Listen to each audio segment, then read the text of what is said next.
Good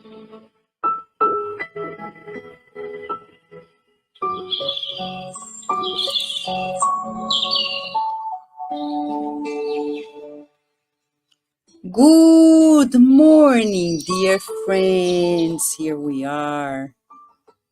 What a blessing to pause, reflect. Reflect as we assess our conscience. In the Spirit's book, question 621. Where are the laws of God written? Anywhere? And he answered, in the conscience. That's a revolutionary pair of question and answer, because it no longer is external to us, it's inside of us. And that's why Spiritism brings many books, brings many opportunities for us to reflect. As we pause to assess our conscience, in that book of God's laws, we find what to do. I'm not going to react. I'm not going to avenge. I'm not going to cherish hatred. On the contrary, I decide to love. Yes. And as you know, we begin a new book, Line 200, a book psychographed and published in 1981, 50 years after Chico Xavier published 200 books. The first book and then 200 books total in 50 years. Let me rephrase this. 50 years after he published his first psychographed book, 1931. And then in 50 years, he published 200 books. He was 71 years old. And you think he stopped? Actually, in the last 21 years of his life, he published more books than in the first 50 years of his life. This is a lesson for us. And in this book, Line 200, we're learning that the journey continues. It's like a book. You open the book of your life. Today's a blank page. Blank page. We need to fill it out. What kind of line do we want to write on it? Lines of love, lines of harmony, lines of peace, firmness, perseverance, determination, courage to do the good, or cowardice. When you are not able to look at somebody in the eyes and talk with them, we're lacking courage. And Jesus said we need courage to do the good, not to threaten, not to humiliate, not to bash, but to connect, to create bonds of affection. Today, Emmanuel, in the book Line 200, he's going to tell us the direction of life. And the direction of life depends on this inner assessment of our unconscious, which is the laws of God in us. So Emmanuel says, the Creator imprinted originality on each one of us. That every individual is someone with unmistakable traits. So you and I are unique. Everyone is unique. In view of this, in our family and social groups, we are situated through life. And then he's going to say, it's imperative to accept ourselves as we are. Pause. Do you accept yourself as you are? If we don't know who we are, how are we going to accept ourselves? Accept doesn't mean this is who I am and I'll be like this forever. No, accept means in immortality, This is who I am now. I accept it as the seed for my future me. When I accept myself, I'm not saying, yeah, this is who I am, so selfish, but what can I say? That's who I am. No. For now, I've been selfish, but I can already meditate and see myself selfless. And daily, I accept it, but I will work on transforming it. Think about recycling. To recycle a bottle of water, you need to accept the bottle of water. But I'm not going to accept and say, well, this is the final product. I accept it. And now I'm going to transform this water bottle into something else. You see the importance of acceptance. It's imperative, Emmanuel says, that we accept ourselves. It's essential to support, sustain, and understand ourselves. Let us learn to recognize that every individual carries their emotional structure.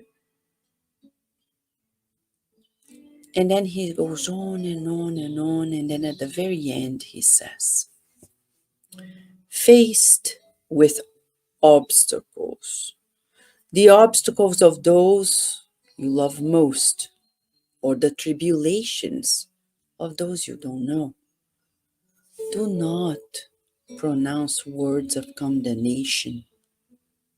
Offer them comfort and courage.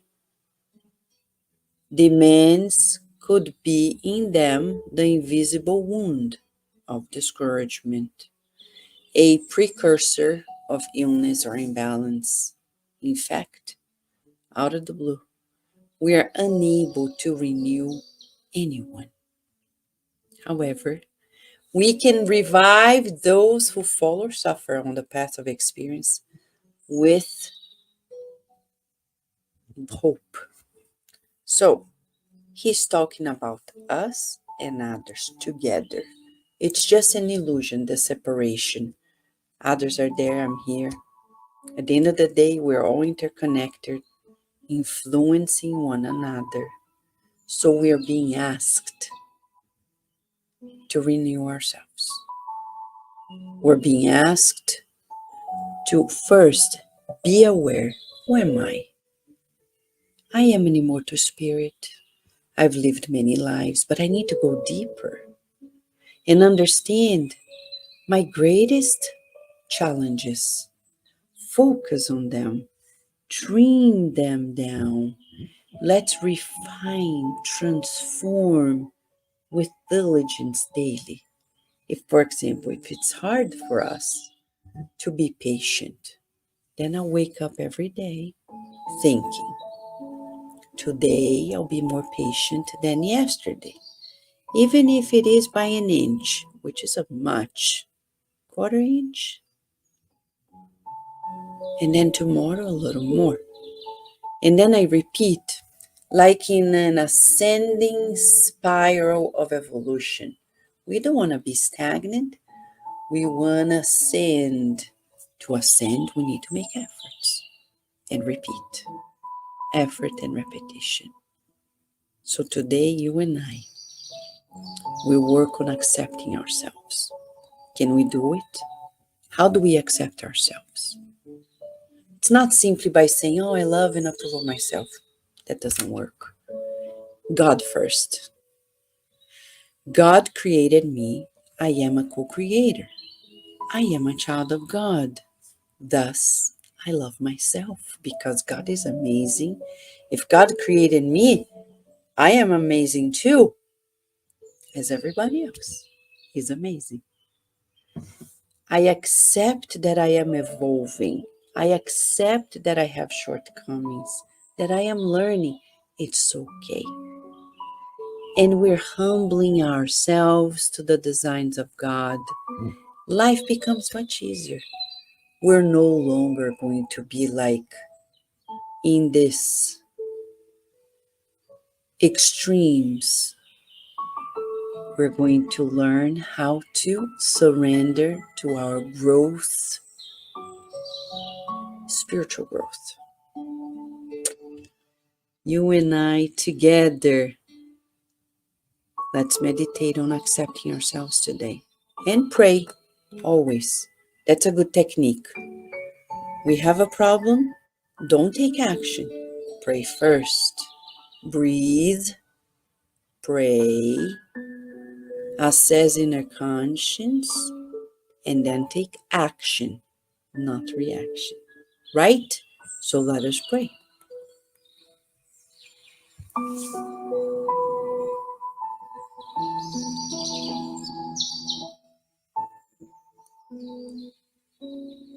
Dear Mother, Father God,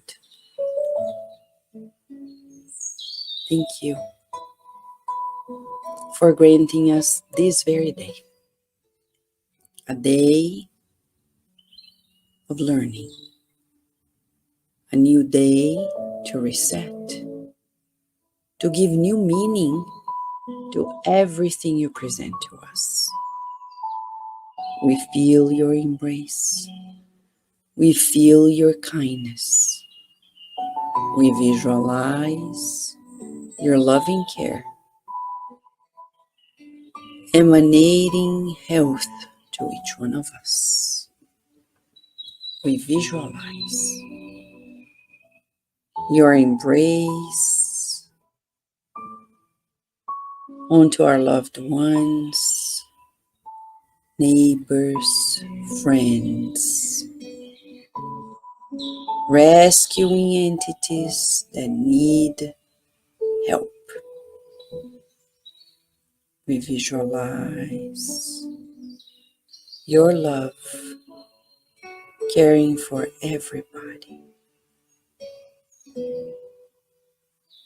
Thank you, dear Lord, for the gift of life. We visualize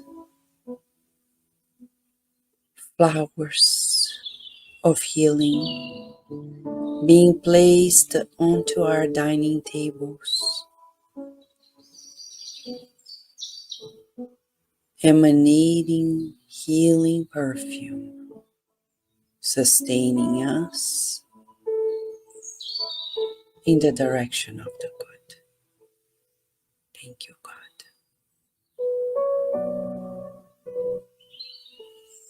And so be it.